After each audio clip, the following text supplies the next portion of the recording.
последние дни в службу 102 ГУВД города Бишкек поступают звонки по факту телефонного мошенничества. Зачастую злоумышленники, выходя на связь с потенциальной жертвой через городские телефоны, где входят в доверие, сообщая о вымышленных несчастных случаях, таких как дорожно-транспортные происшествия и госпитализация в медицинское учреждение родных и близких, и незамедлительно требуют денежные средства. После чего, воспользовавшись реакцией граждан, отправляют курьеров за деньгами. Таким образом, в последующем выясняется, что горожанин пострадал от преступных действий мошенника. Бабушка говорит, то, что мама в больнице попала там, в аварию, по ее вине пострадала девочка. По ее словам, ей звонила женщина, представилась следователем, сказала, что нужны деньги, чтобы не завели уголовное дело на маму, что она в больнице и по ее вине пострадала девочка.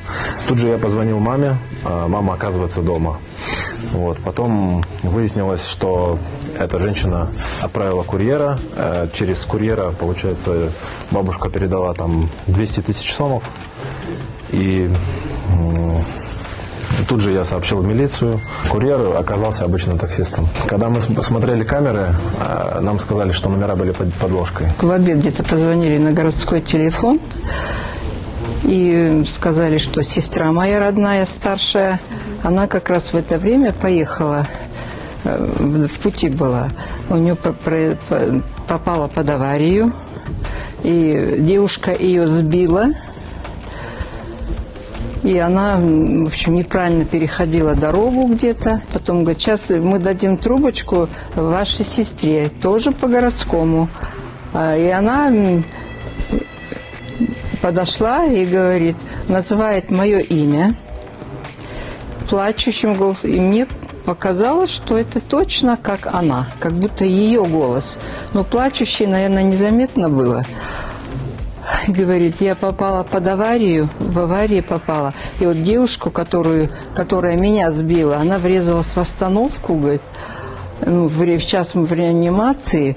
И потом раз мне на сотку позвонил мужской голос и говорит, представился, что я сотрудник МВД, я вот в качестве адвоката вашей Галине, откуда они ее имя знают, я понятия не имею. Сейчас я пришлю курьера, говорит, наш сотрудник, говорит, он, говорит, знает и все привезет, говорит, 120 тысяч я положила в эту. А потом остальное я отдала.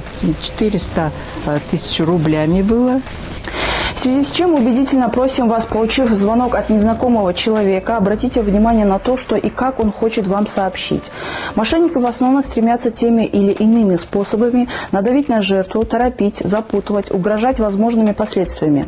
В такой ситуации важно сохранять спокойствие. Даже если вам угрожает потеря всех денег на счетах, не спешите выполнять требования звонящего, а незамедлительно сообщите по круглосуточному короткому номеру 102.